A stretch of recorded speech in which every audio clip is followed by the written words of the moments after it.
Greetings, everyone. Kevin Clark here. This is a special edition of Content Evolution nuWorld. Very happy to have you with us. We have two guests with us, Jerry Michalski and Jimmy Cascio.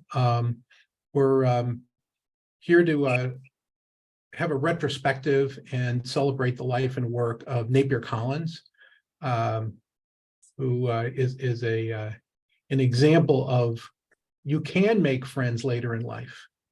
He's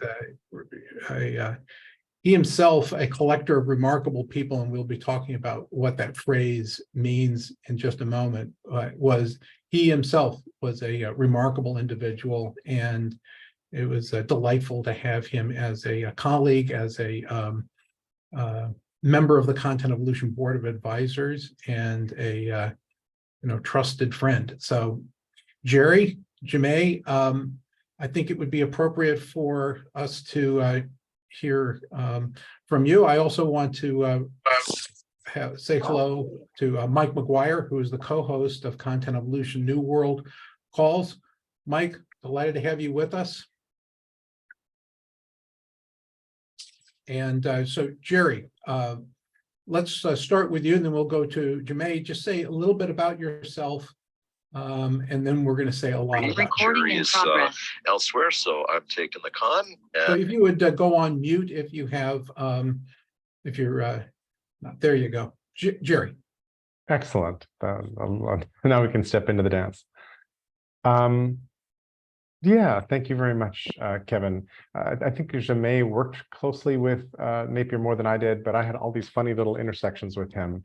My first connection with him was through my boss, Esther Dyson, in New York, because Esther was a member of the Global Business Network.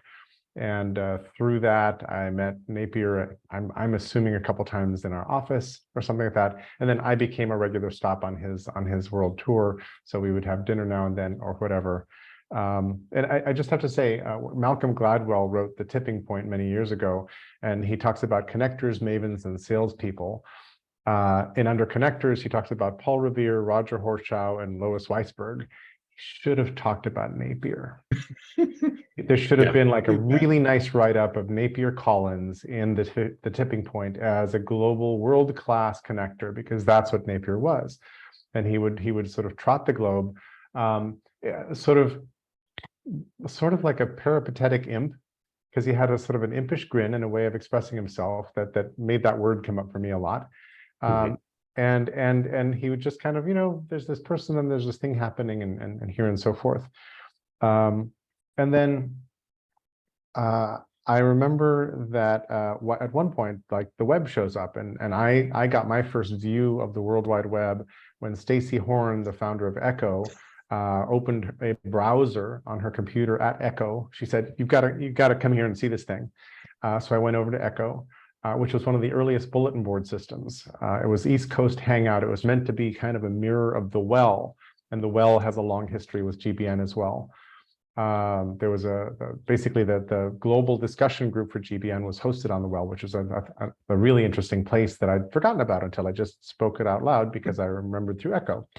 So I go visit Stacy, and she shows me the World Wide Web, and my mind is blown away. I'm busy writing a newsletter about technology, so of course I write, Internet 101, and I talk about Gopher and Archie, and and then the early web and instant messaging, which leads to an email I get from some guy named Vardy that says, "You should see what my son has created," which turns out to be ICQ.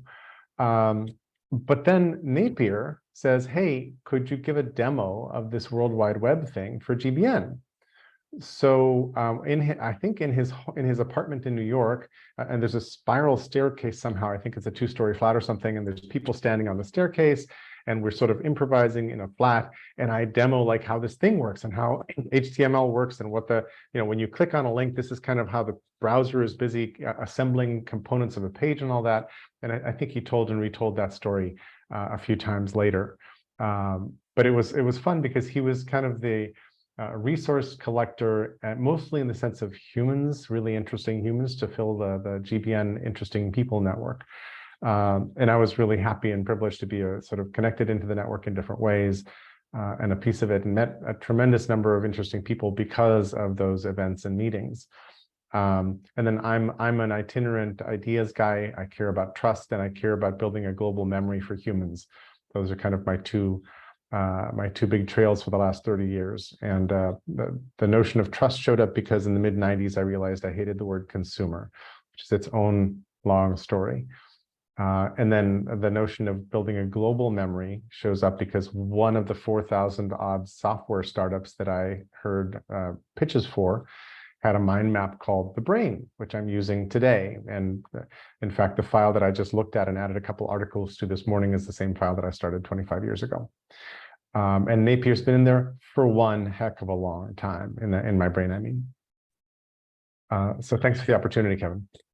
The only inaccuracy that I could detect, all right, was it's a regular staircase in Napier's apartment, not spiral. But everything else sounds true to form. He was, from my perspective, very self-effacing in many ways, and therefore, when he made connections, he'd make the connections and kind of step back and wait to see what happened, as opposed to taking a lot of credit for, oh, well, I connected these people. And that was just not in his character.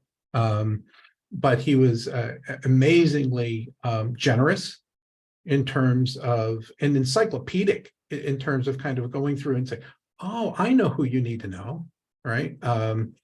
I went to one of your retreats, Jerry, the one in Arley, Virginia, right? And I'm checking in at the same time that Napier's checking in. And I tell him, I just took a new job, right? And I'm now, involved in an initiative with the chairman's office to run the global alumni relations program, right, for the company. And his head kind of jerks around and he says, that is a perfectly horrible job for you, Kevin, right? And he said, that's all about the past. We're about the future, right? And he said, this will not end well. And he was exactly right. It was not one of the assignments that ended up. I did some good in the space, but ultimately, after I did my research, nobody liked the things that I was telling them about the fertility for alumni relations with this particular community. So I was and I went on and did some other good things for the company after that assignment. Jamay, we'd be delighted to hear a little bit about your background and tell a story about Napier, and then we're going to get into kind of a discussion about his background, life, and times. All right, Jamay Cascio. I am a futurist, and I've been doing this work for quite a long time. And Napier is one of the catalysts for it. One of the reasons I'm doing this work, and he was a trigger for this even before I met him. My wife, Janice, got hired back in 1995 at Global Business Network, hired to be Napier's assistant. Napier did not want an assistant.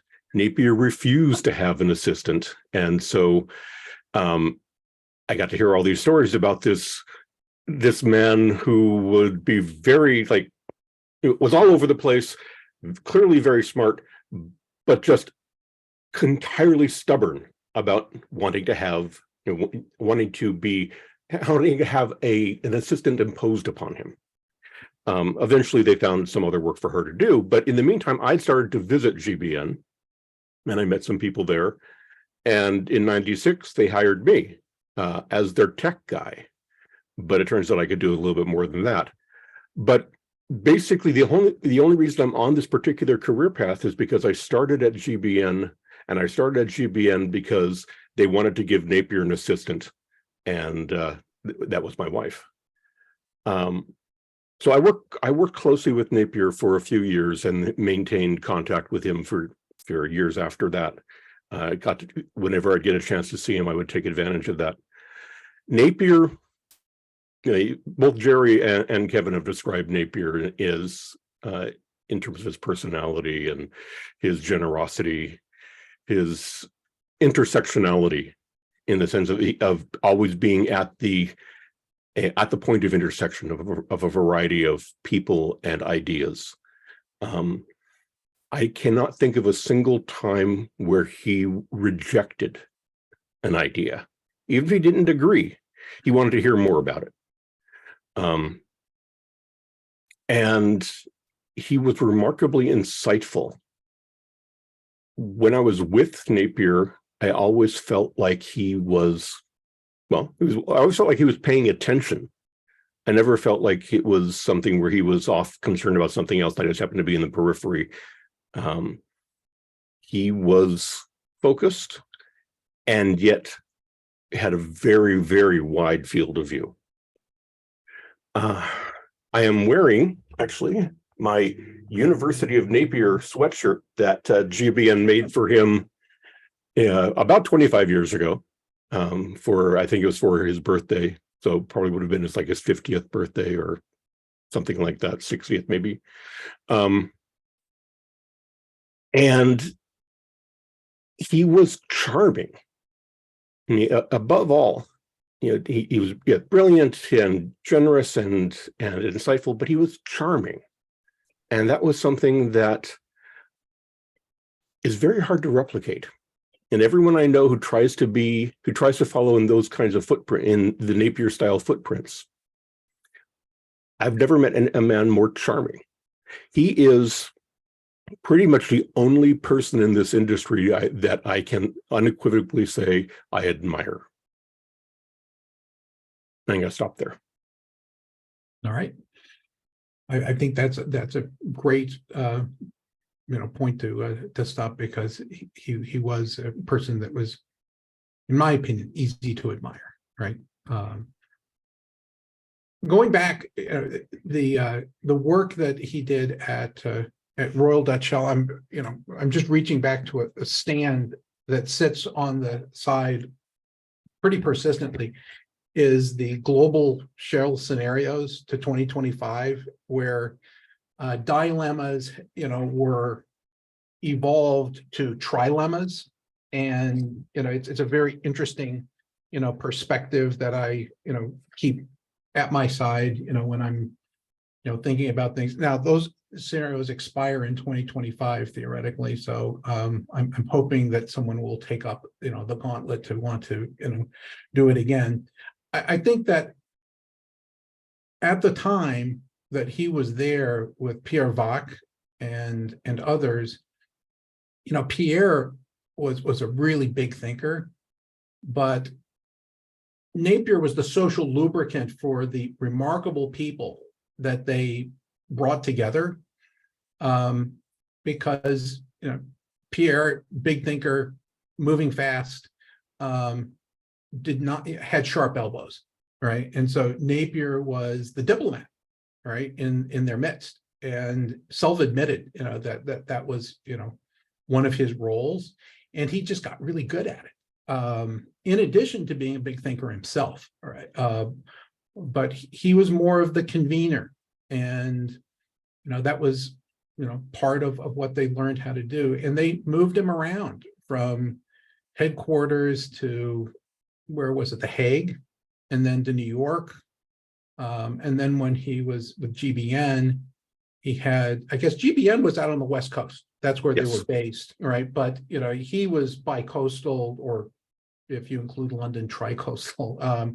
He was, he had 3 different landing spots, and, just kept on expanding his network and continued to collect remarkable people.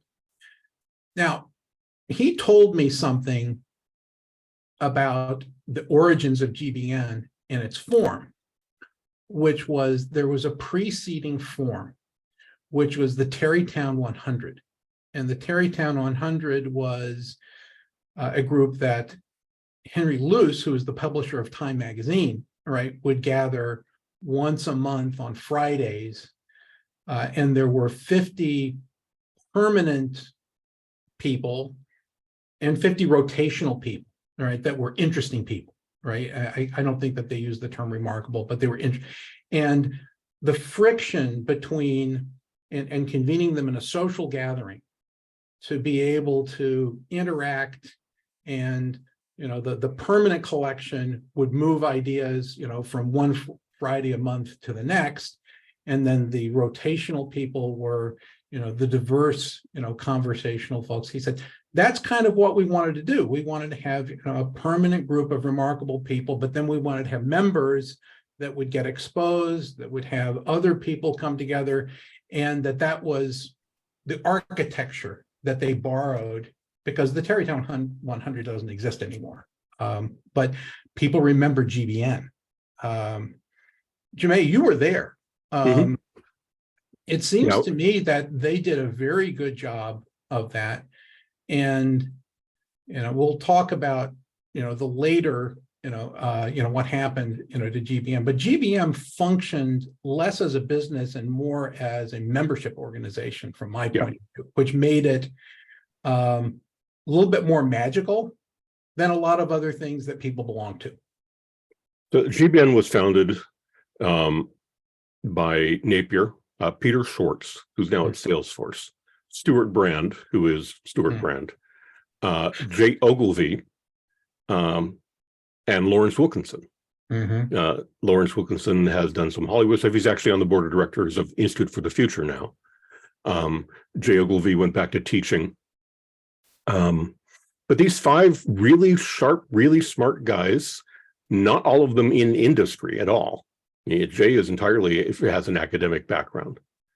And Stuart is just peripatetic. They decided that they would create a revolutionary organization. Because on the one hand, you had the remarkable people, the network, and then you had the engine for this all, and that was the scenario process that Peter and Kees van der Heijden and Pierre Vac and all those folks created back at Shell. They wanted to bring the scenario planning methodology to businesses around the world, to organizations around the world. Because back in the 90s, GBN was or scenario planning was kind of a weird thing. It was science fiction. It was, Shell does that, but they have multiple billions of dollars. Of course they do something like that. And within the decade, 2 decades at the most, scenario planning had gone from being this weird thing to being part of pretty much every consultant toolkit. Every organizational toolkit, to some degree or another, started to use scenario planning. And they won their revolution. And I think one of the things that happened for GBN, and this is, I left in '99, but one of the things that happened to GBN as it started to evolve, and Kevin alluded to, was it didn't know what to do after it won. And that's always actually been kind of a lesson for me, because when you think of, as much as I have kind of a reputation as being the doomsayer, and all that, I actually want things I try to encourage organizations to do when they are engaged in this kind of work, when I'm engaged in work with them, is to think about what happens if you win. What happens if you get it right? Because we are so driven towards thinking about what happens if things go wrong that we sometimes stop thinking about what do we do if things go right. And so that was my perspective on GBN, comes from that. Also, I was the moderator for their online discussions on the well, and I actually still have a copy of everything posted on the GBN forum on the well for its entire history. So I need to get that into the hands of a historian at some point. But absolutely, the archivist over at the Computer Museum in Silicon Valley would probably value that, among others, right? That sounds fantastic. I wish I had the same thing for the ThinkPad forum on CompuServe. Those were really good conversations. They're not archived. In any event, yeah, there's usually a quadrant in most scenarios that doesn't get a lot of attention. That's kind of like, everything's great, you spend a lot more time on, what's going, wrong, right, in this world. On the other hand, Napier lamented later on that scenario planning had collapsed into 3 or 4 day workshops, as opposed to what it really needed to be, which is, it's a mindset. All Mhm. right. It's a, are you thinking in scenarios, right? Are you thinking about alternative realities that could be happening? They're not necessarily going to, but can you see the indicators? And have you thought about that? If we landed in that world, I think that didn't they describe those as worlds, the Mhm. quadrants, right? If you landed in that world, well, what would we do, right? And having Right. exercised that, that you kind of live there for a moment, that it wouldn't be so unfamiliar that you'd freeze, right? That you would have the ability to do what the Santa Fe Institute would later call complex adaptive, systems. Mhm. Yes, Jerry. Just to go down the path of multiple scenario planning a little bit more. Jamie and I worked together for a while at the Idea Factory, which was John Keogh's startup down in south of Market, and back in the day.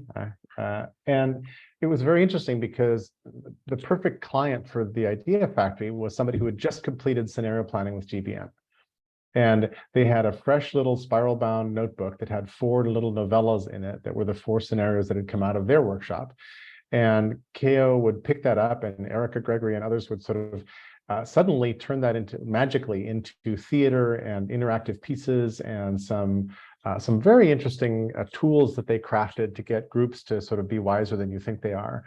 And then the metaphor I had was that the Idea Factory would drop that group off a little further up the road, but not give them the road. And what I was always missing from the process was ongoing conversations. And I was like, why don't we or somebody host 4 different mailing lists or 4 forums on a bulletin board or something like that, each of which maps to the stories told in a particular client's narrative set in their scenario outcomes, and then populate those with a couple people whose job it is to keep that scenario on track within that scenario aesthetic and dynamic. So that people could sort of marinate in how these worlds work, because you don't understand how radical differences sink in until you've actually been in them for a while. And the problem with really interesting dynamic workshops is that their half-life is so short. So I regretted that these workshops became more formulaic. And at one point, I remember wondering how some people at GBN could write so many little novellas over and over again. It seemed like their job was to be Eric Asimov, behind the curtain, churning out scripts for these little novellas, when there was just so much interesting work in changing your mindset and inhabiting those worlds and thinking through what to do. And the thing I really appreciated about scenario planning was that it seemed to be a nice way to soften up mental territory that was often pretty rigid. If you're on deadline to meet numbers and that's what you're doing quarter after quarter, and you never even look up, the luxury of the space, a safe space to sort of look much broader, is really precious.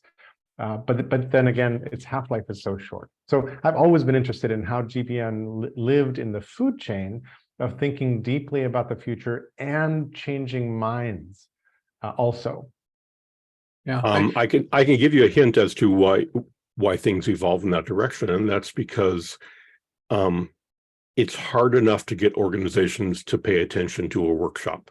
It's extremely difficult to successfully get an organization to change its mindset.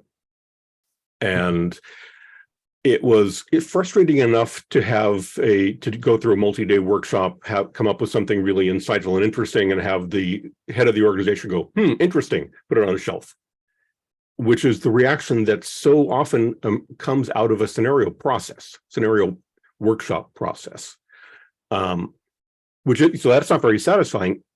But at the same time, there's the effort involved and the difficulty involved in getting the change of mindset. I don't know if there's any organization that's been able to do that. Now, I do want to say one thing that's a nice intersection of the remarkable people element of GBN and the scenario aspect. It's one thing that GBN did that I have yet to encounter another consulting, broadly conceived organization that involves scenarios have yet to encounter them doing on a regular basis. GBN used its network of remarkable people to bring in people to scenario events who had absolutely no connection to the industry or the organizational field in question. It's not just bringing in science fiction writers, but bringing in, biologists, bringing in architects, people who had absolutely no connection to the way things are normally done within an organization or within an industry, and therefore we're able to bring in entirely fresh perspectives. Now, it wasn't just some random person on the street. I mean, these were remarkable people. These were really smart, really insightful people, but they were incredibly professionally diverse, if unfortunately not quite as diverse in other ways as they should have been. It was a product of its time. But that capacity, that desire to bring in outside perspectives is something that I have not seen other organizations do, and I think that is something that gave GBN its particular unique value. Yeah, it also started to wander into the experiential learning space, right? That it was doing, I participated in one of those that Andrew Zolli led, right? That was a, walking tour of Manhattan to, understand, what were the types of experiences being delivered by different kinds of retail and, public establishments, right? Right. Very interesting. It was eye-opening. That's kind of what Idea Factory went on to do, to focus on with Erica, because Erica Gregory was the person who organized quite a bit of the learning journeys and other kinds of experiential immersive events for GBN. And so she went on to do that and have that be the focus of Idea Factory. So I think that just, adds a, dimensionality to some of the things. All right. That's quite interesting. I'll also observe that, scenario planning, as the timeframes have compressed. I remember at IBM, we used to get a 10-year outlook from our friends at research. And at some point they said, 10 years, how about 5? Because they weren't getting any traction on 10 years. It was too far out, right? So they cut it in half, and they started to do a 5-year, technology outlook. I still work with organizations in Asia that have 100-year plans, right? And so scenario planning has more fertility. It has more use cases, all right, and usage in Asia than other parts of the world at the moment. All right. And that's because of that longer view. I think that Napier, many of you know that Napier, wasn't particularly lucid for perhaps the last 4 years of his life.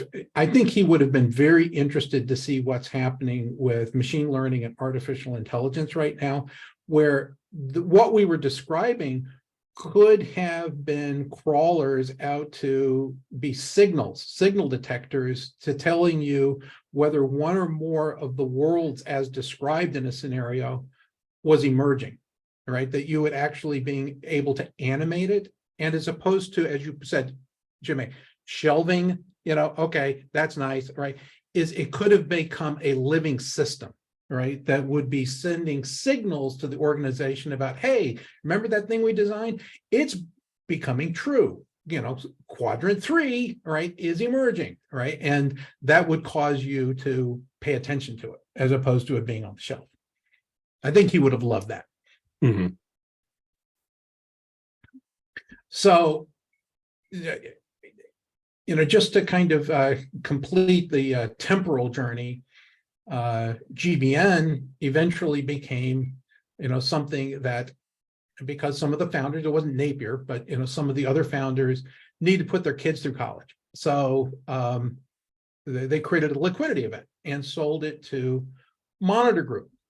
Well, I'll tell you, that was a contrast effect, right? As the psychologist would say, because as much as, GBN was collegial and collaborative and so on and so forth, Monitor, had DNA that was all about competition, had a very hard edge to it, and they rapidly tried to monetize the membership into clients, and a lot of the people just started to run for the doors because the contrast effect of what Monitor wanted as a relationship, which is, you know, hey, you guys have been on this long date, you know, you need to marry us, you know. With a lot of people say, no, thank you. For a while, Monitor tried to use GBN kind of like the way that a big movie studio would have its art house imprint. It's all Sony, but here's this one, you know, label for its movies that are kind of artsy. Well, that was GBN. Oh, you want a bit something that's a bit funkier? Well, yeah, we'll push you up to these guys over here. So I think that while, you know, it ended up for, you know, some of the founders being what it needed to be, GBN as an entity, became kind of a shadow of its former self, and eventually was acquired. The corpus of what was left was acquired by Deloitte, all right? And, you know, while, you know, the GBN to Monitor, you know, Monitor to to Deloitte was just extractive, all right? And, you know, it's like, okay, let's get this distilled down into a practice methodology, and, you know, let's put that on the shelf, right, as, you know, a way to approach things, right? So it had moved from what I consider to be a rich people environment down into, you know, a desiccated, you know, on paper, you know, practice method. But, you know, that's what happens, you know, eventually to someone, you know, they become a biography on the shelf, right? They're on paper. Yes, Jerry. That was my short version of that journey. I know, and there's so many stories to tell there. I'm thinking just about the networks that Napier curated and the present and future of such networks, because there are a bunch of people right now. There are a whole bunch of initiatives that I characterize as, how do we track and measure value creation across distributed networks of humans who are not all working for an enterprise or even 3 enterprises, but who form little bands, and they're all independent, but they come together Mission Impossible style for projects, and then they disband, you know, into the ether. But how can we equitably figure out how to, and there's a sort of a principled, an intentional thing here about generating nourishing commons. So how do we get people to collaborate while building commons together, but still be able to put the kids through college, right? And nobody's particularly solved that thing yet, but it seems to me to be the future evolution of what Napier and GBN had been building back in the day. And it's sort of maybe telling that this many years later, that's not a solved problem, where a bunch of people are like, oh yeah, I'm a member of this, and this, and it works fine.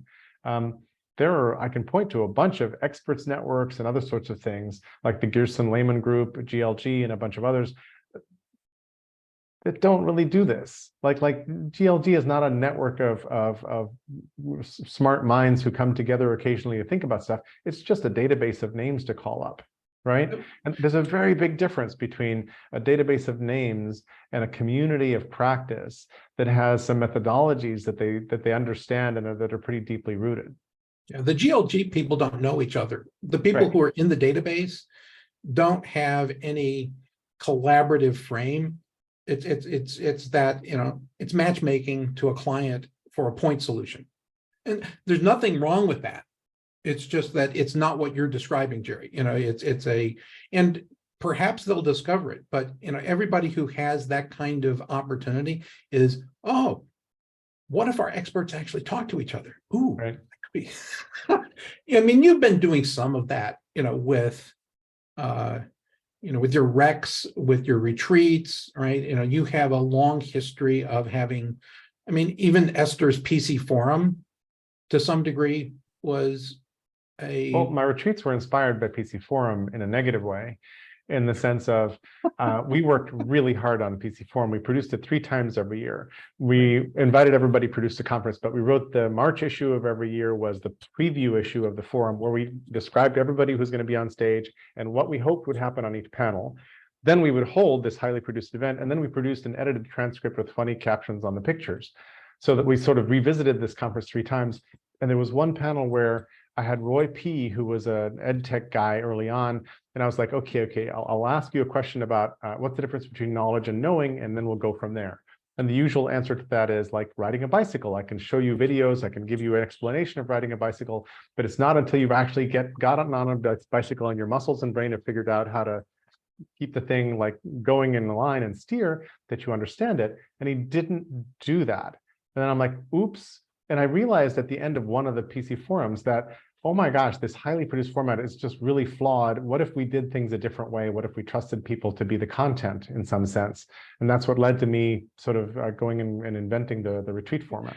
I mean, that's the lament of Richard Saul Wurman and his TED brainchild is that his original, because he's an architect, right? His original architecture for that was, let me create short spectacles that on stage that will stimulate people's thinking, and then I'll have long breaks and luxurious meals, and they'll have conversations, right?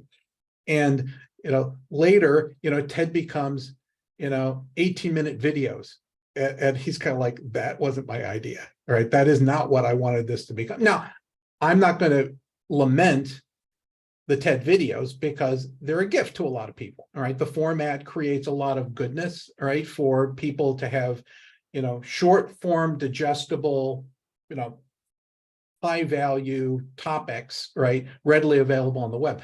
But it wasn't Richard's concept. His concept was, create the conversations, create, the fertility for people to interact in a more meaningful way with each other. By the way, the biggest thing I got out of PC Forum, Jerry, was an hour lunch with Freeman Dyson. That was the best thing that happened, right, during those. That was magical. That was a wonderful lunch. In any event, Jermaine, I was just thinking. No, I was just thinking that listening to what you're saying, listening to the conversation with with Jerry, and thinking through some of the what is the problem with how do you take the intimate, richly and deeply interconnected event like Richard's version of TED and avoid it becoming the 18-minute videos and still be able to speak to millions of people? Mm-hmm. Because the dense interconnection version can't mm-hmm. in any meaningful way. And so, and I think to a certain extent, we see the same thing happening, or we can describe the same thing happening with the GBN and the remarkable people. You can either have a small, dense cluster, or you can have a big inchoate production. It's really okay. I would love to see an example of a big, dense cluster that has that same kind of rich interconnection. Alcoholics Anonymous. Small groups at scale, so we worry that it won't scale are the 3 words I've heard kill more good ideas in the world. And we worry that engineering scale doesn't work and this thing doesn't work when you have a large mass of people. No. You just let it organically break down and fragment fractally and create trust at local scale. And all these people can have even the same conversation over and over and over again, but it builds community and ideas. But you then need a way to filter the nutrient through the system and to let people know that they're part of the similar system, so that when they meet, when somebody from this little posse meets somebody from this little posse, that they recognize each other and can then bounce right into a high level conversation wherever they meet. That's cool. But it doesn't need to be one big crowd, because as you know from hosting, well conversations or whatever else, that doesn't scale. Like you can't bring everybody into one thread on Caucus or Pico on the well. That doesn't scale. That is that clearly kind of doesn't the scale. Weinberger, small bits loosely connected kind of thinking? Sort of, although he's thinking less about the social dynamics and more about the informational and code dynamics. But yes, it's very much about fractal or adaptive scale, and let everybody appropriate it, locally. but then, come into it together.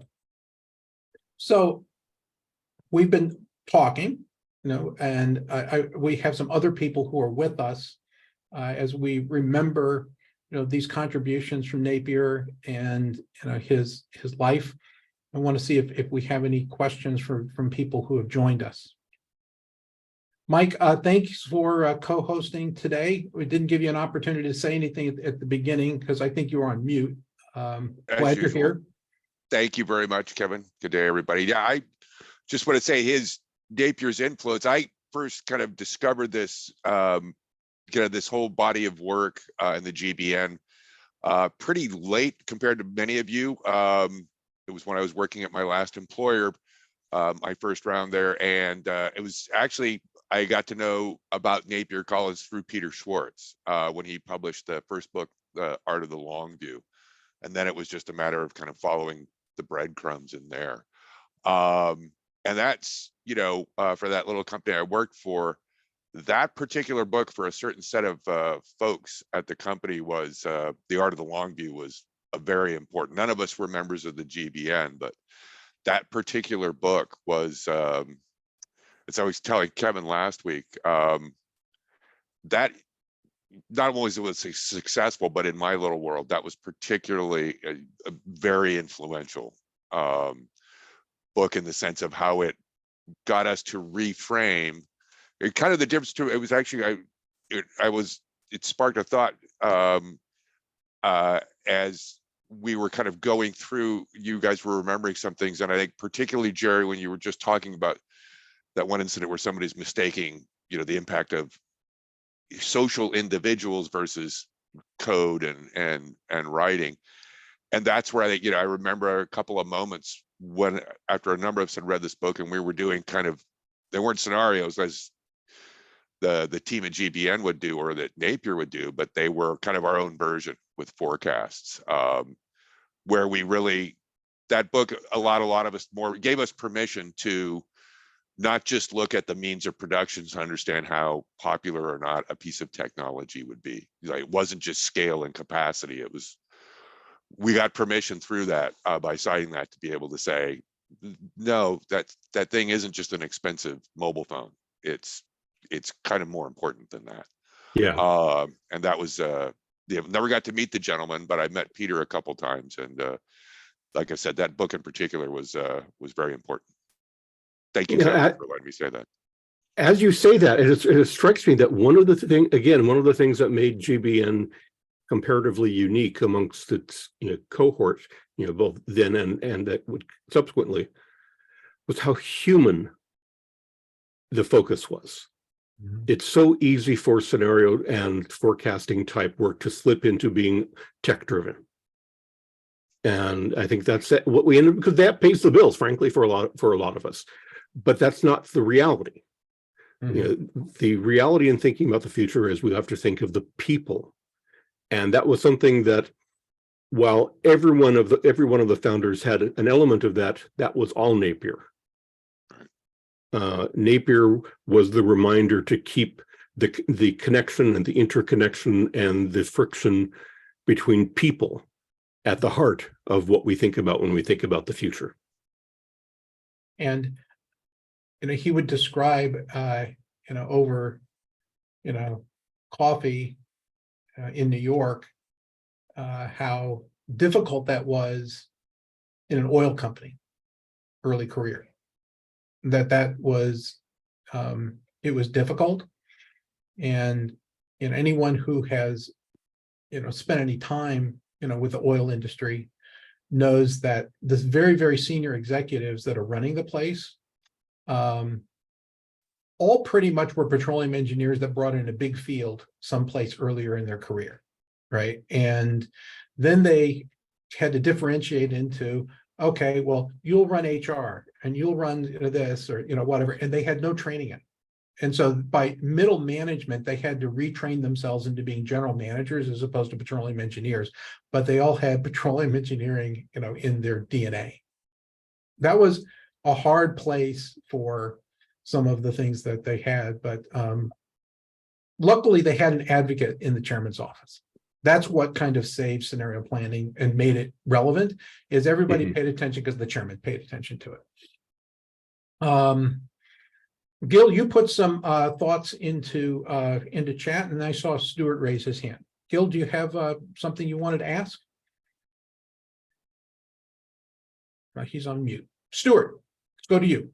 Yeah, sure. So what sparked my attention when you guys were speaking, Jerry and Jemias, was the extent to which the Global Business Network was a set of maybe Socratic seminars where you have small groups kind of working on ideas versus a more dense global group that all had similar ideas. And to maybe you could explain a little bit more about what was going on, the dynamics there, so you can help me to understand it. Socratic seminars are still viable today, and they've been around for quite a while. But it is true that they don't last, right? And so we see Global Business Network isn't, I think, active at this point, or maybe it is, and I just don't have the web. No, it's for it. not. No. It's been subsumed into Deloitte. And then Deloitte went the way of Libya. Yeah. Indeed, they did. I think the Socratic seminar was the aspirational model, but much of the actual hands-on content in meetings, whether it's with a workshop or a set of workshops or whatever with a client, with a particular member, or in the various multi-member events, the Worldview Forum that we would do every year. The conversations were more practical, but very much around what do you do with this idea?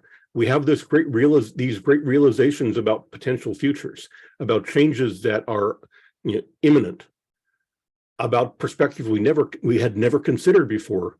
But what do you do with it?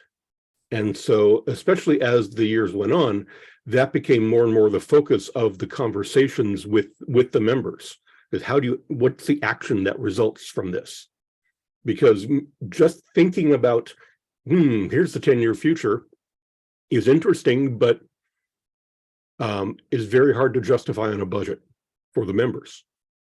And that became a real dilemma for a lot of the organizations that, actually in thinking about it, at Idea Factory as well, and a lot of in IFTF these days is, how do you justify spending the money on something that's not going to have an immediate return? And future thinking rarely has an immediate return. Yeah, it also, in many cases, results in a narrative that doesn't have a corresponding quantification that attracts the attention and the resource allocation of the CFO. And Jemay and anybody else, how successful have any of these orgs been in the doing part of it? Because I think GBN was really successful in the broadening scope, offering a framework and letting people soften up their minds to consider things that would have been taboo, would have been heresy in a normal strategy session, right?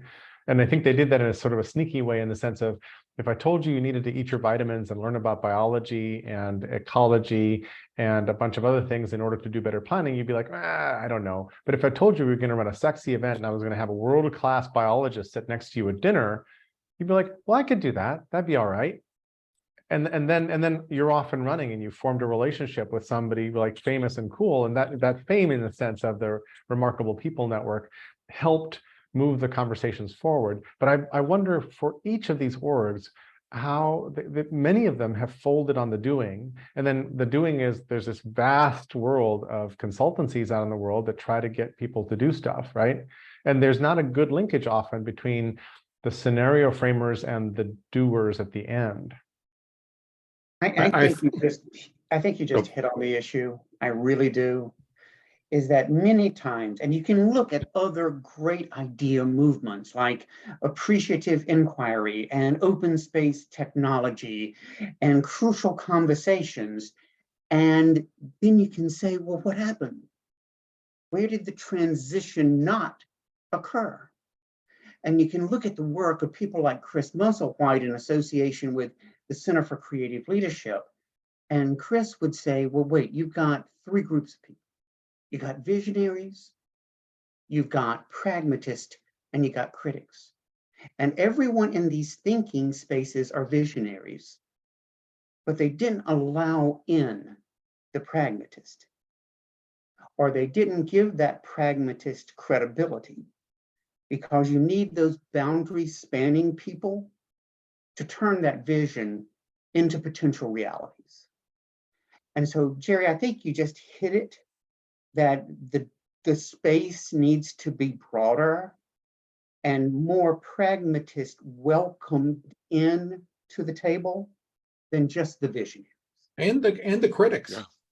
Yeah. Yeah. You know, because you have to let the critics into the conversation so that they have their say before they start lobbing in, you know, the heavy artillery, right? Exactly.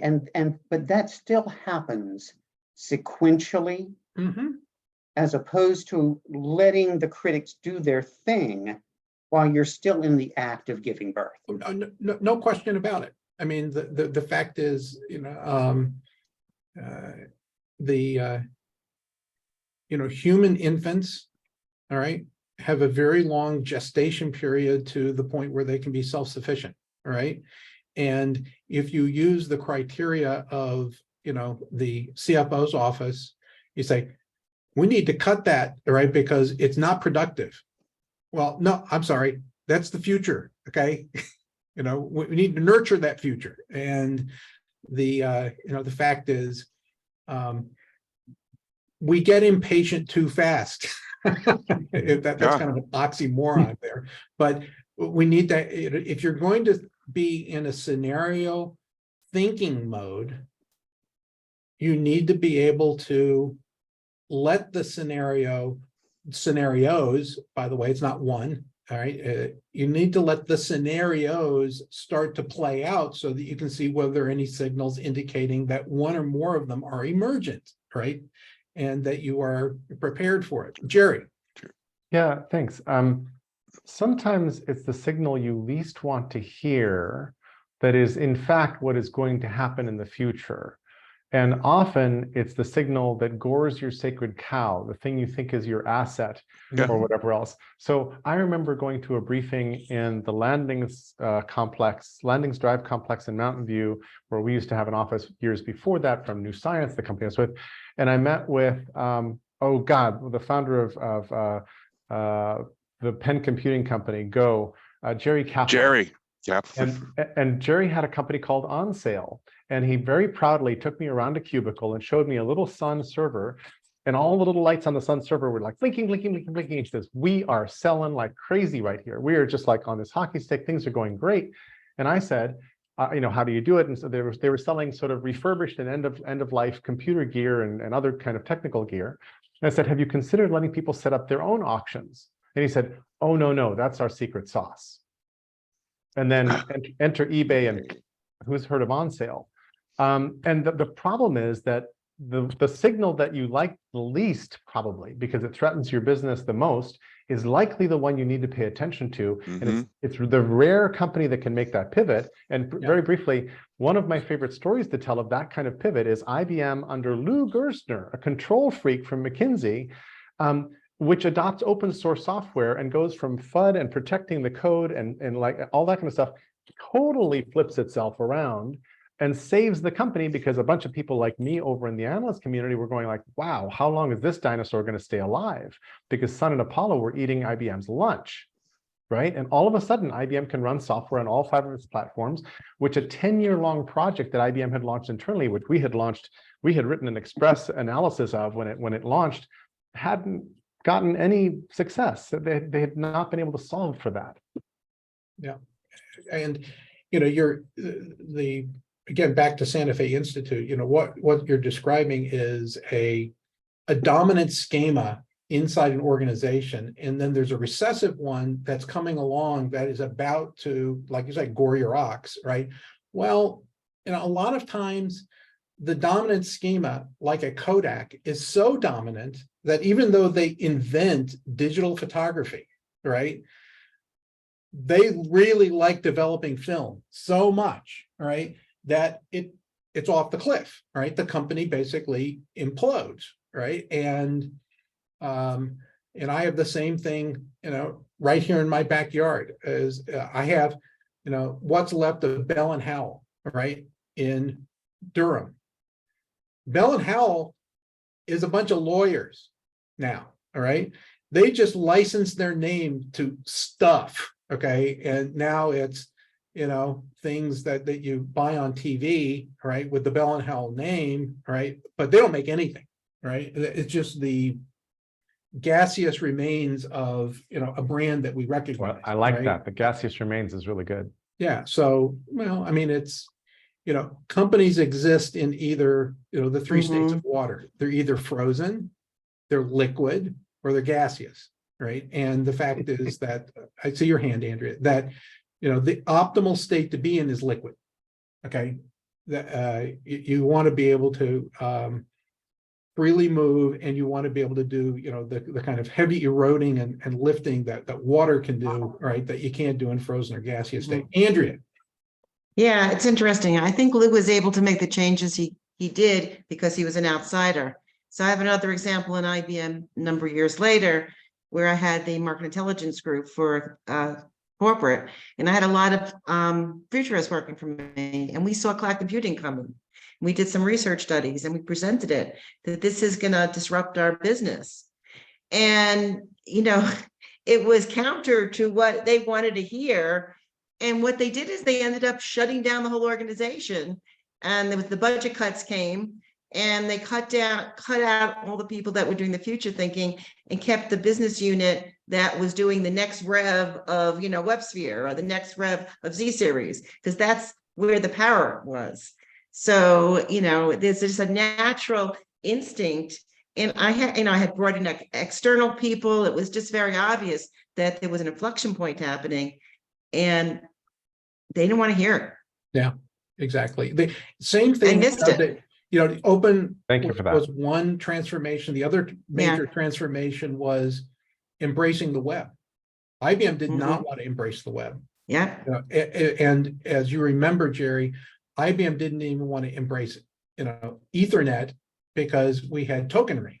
And it's like, that's the way to go. That's where you connect. And SNA, long live SNA. So anyway, in all of these things, the tide turned, and that's why, if IBM had continued to do and had not brought in external perspective, in my humble opinion, we would have gone off that proverbial cliff, because we would have stayed with the dominant schema too long, right, and would not have adapted. So I think that's exactly right. Candace, you had some thoughts that you put in chat. We'd welcome you joining our conversation. Okay, am I unmuted? Yes, we can hear you. All right, nice to see you all. No, I'm coming from the outside. I'm sort of coming from the inside also. I've been in this business, but I did not know Napier, so but I knew of him. And I was very interested to hear more in this retrospective. I think this is super.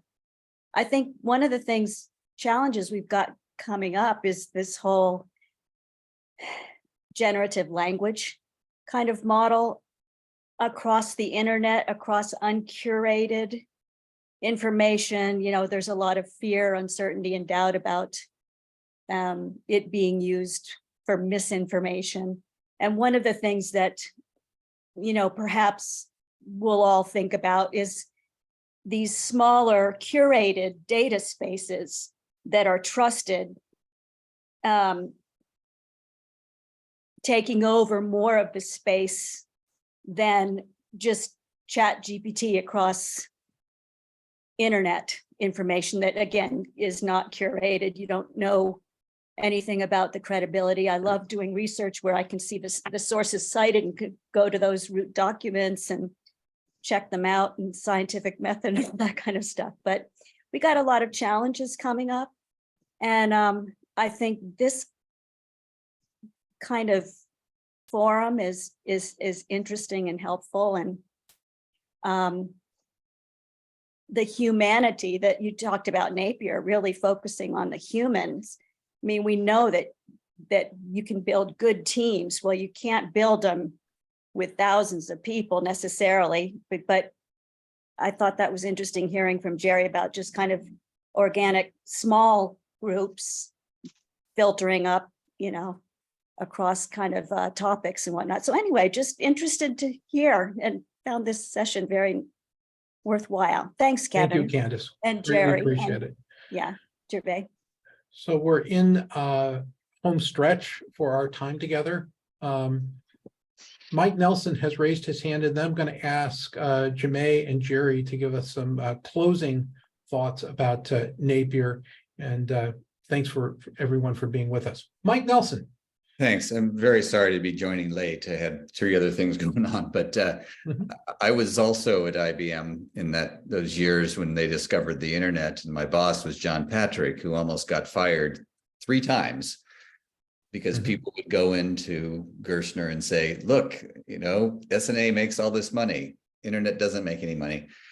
But the fact that they did embrace the internet in the end was why the stock price of IBM doubled in 2 years, because it was part of the .com revolution, right? It wasn't AOL, but they caught the bug and they got part of that. But then I saw what happened with the cloud. I was part of Irving Vladowski's team, and he was the big proponent of the grid, which was the prototype, the academic cloud. I was in Washington, and we tried to convince them not to call it the grid because that brought up images of the electric grid.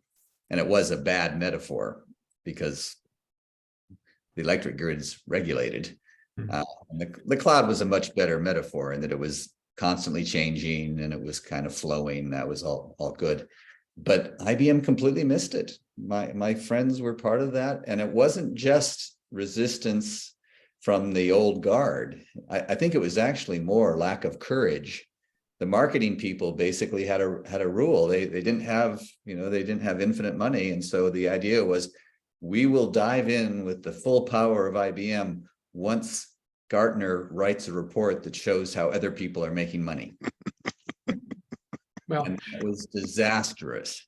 That was disastrous. Luckily, some of us went to the Global Business Network meetings way back when, and those did shake people up and help us identify the opportunities that were coming. But they also, every so often they got off on tangents that were, built on one of 17 scenarios that could be imagined. I was very involved in Y2K when I was at the Federal Communications Commission, and GBN was very early on the, oh my God, the world's going to end bandwagon. Now, the world didn't end. Maybe it would have ended if they hadn't raised the alarm, but there was a certainty in their scenarios that was wrong on that one. So I respect what the team over there did, and I still friends with a number of them. But you don't do it right unless you are predicting the futures, not the future. exactly right. That's what I thought when I was at Georgetown, and it was so much fun because these 25-year-olds were so great at coming up with really bizarre and unusual futures, some of which we never expected. And going back 8 years, I look at some of the things they wrote, and they're eerie and how well they're coming true. Anyway, thanks. I'm again sorry to join late. Oh, thanks, Mike. Great group, great conversation, and I'm glad that GBN is getting some attention. Has anybody written the book on GBN? Has anybody done oral history, even just interviewing people? Because I given the impact it had, I'm always surprised there wasn't much more written. The Highlands Forum is even more influential, and again, it was so quiet. It was sort of the inside group talking to themselves, so it didn't work a lot to get a lot of attention. But somebody should be writing these things up. Tell Carnegie you want 6 months to go write that up, Mike. Well, I think it'll take 2 years, but okay. Well, tell them you want 2 years. All right. the book would be called Futurologyology. So the study of futurology. We already have a cartoon called Futurama. Okay. All right. Different idea. I know. Yeah. Well, anyway, Thanks. thanks for that. And I'll just remind, about scenarios that every general wants a play that the enemy has never seen before. All right. And if you're waiting for it to be fully measurable, then they can see it. Also, They know about it. right? Also, part of the problem, we were just talking about marketing, but sales also, like, you've got a bunch of friends whom you have socialized with, who have country club memberships, who are putting their kids through college, who have mortgages, who have their whole lives vested in being all in on the sales model that you developed 15 years ago, 20 years ago. And you're about to go tell them, hey, direct sales is going to like be out. Everything's going to be done online. Let's pretend, right? It's all going to be cloud stuff. You're not going to go install hardware at a client anymore. They're going to come like just solicit our business and be able to scale endlessly and so forth. It's almost impossible to go tell these people their career is ended. And it's very hard to repurpose them. They are expensive people because the commissions and sales are big. That's how they got in there. It's very, very hard to steer a ship that size if you have human feelings for other humans. Yeah, I'll tell you something. Right. The in-between of what you just described was what I had helped birth with Work Cook, right, at IBM, which was the business partner program. We can't really afford to sell this stuff that we're beginning to develop that are mid-range systems, right? They're too inexpensive, to have our expensive salespeople go into the accounts. So we're going to go get third parties to sell, right? That in-between step was also hard to sell to the business because it was kind of like, oh, this is not good. They didn't like, any of the things that Work Cook or Jeff Samuelson were doing, right? But it was kind of a baby step to what eventually, we would have to do. I really don't know how we successfully kept on all the typewriter salespeople until we got rid of that business unit. I think that was the trailing end of, they had to be subsidized. I just have to believe that the internal accounting had to subsidize those people because there wasn't enough margin, right, toward the end of that era. So, Jermaine first. Let's not end at GBN. Let's end with Napier. Okay. Great friend, wonderful mentor to a number of people. Your final thoughts about Napier and his life. The last time that I saw Napier was in London, and my wife and I had a lovely lunch with he and his wife. And then he said, how about if I organize a dinner for you? And it wasn't that night, but it was the next night. He had thrown together a dinner of about a dozen people of all variety of ages and backgrounds, all with some kind of tangential relationship to futures thinking or to Napier. And just that kind of spontaneous thought of, let's do this for you. And that was that moment of realization of, this is the kind of person I want to be. This is the kind of man I'd like to grow up to be, even though I was 40 something at the time.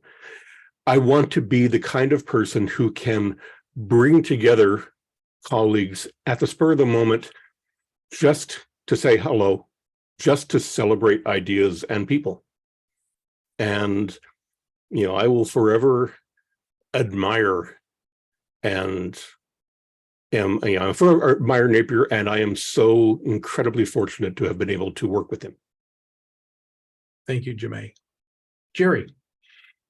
I'm afraid I have no story anywhere close to that, which actually is a beautiful punctuation for this celebration of Napier, Jermaine. Thank you for sharing that. I had no idea that Janice was hired to be his assistant either. That's a treasure. That's a great story.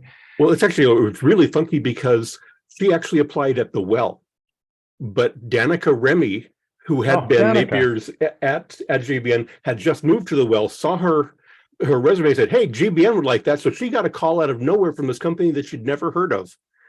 And so it was that kind of weird randomness. I had just left grad school and everything just came together at the perfect moment in such an unexpected way.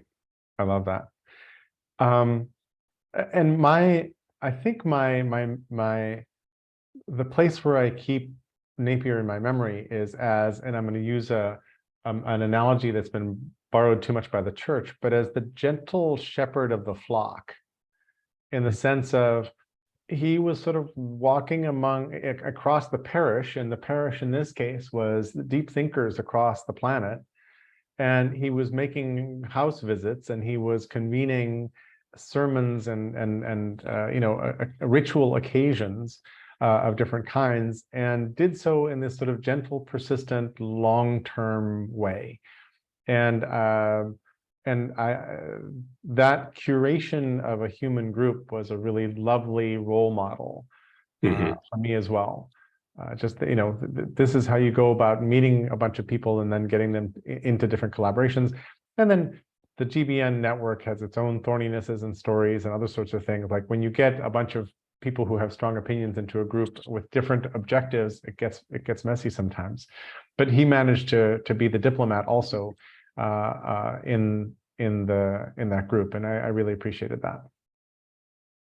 And I'll end with just this observation. Napier's apartment in New York was very close to the Museum of Modern Art, right? And analogously, the Museum of Modern Art is a very well curated collection of art and objects and ideas. And that was kind of Napier's world, right? As he was a collector and a curator and a connector of remarkable people. And he himself was remarkable. He is a person to be, observed, to hear what you just heard about him.